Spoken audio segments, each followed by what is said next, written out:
ঝান্ডিমুন্ডার বিরুদ্ধে অভিযানে নেমে উদ্ধার খেলার সামগ্রী। যে কোনো মেলা কিংবা ধর্মীয় অনুষ্ঠান হলেই জুয়ারিরা মেতে ওঠে জুয়া খেলায়।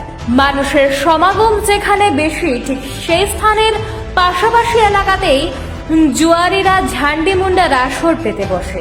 অনুরূপভাবে শনিবার রাতে ধর্মনগরের দেওয়ানপাশা এলাকায় থাপম্বি মণিপুরী সম্প্রদায়ের একটি প্রসিদ্ধ নাচের অনুষ্ঠান অনুষ্ঠিত হয়।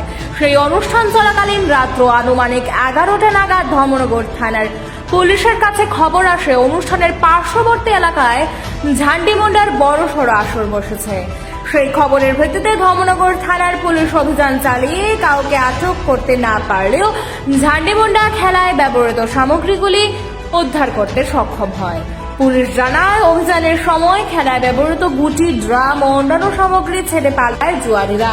সাফল্য কুড়াতে গেলেও আংশিক সাফল্য নিয়ে ফিরতে হলো ধর্মনগর থানার পুলিশকে। Bureau report, Dharmanagar news online. কথা হলো দেওয়ানপাশা নামক স্থানে একটা মেলা চলছিল।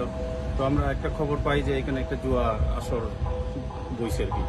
তো আমরা অভিযান করেছি।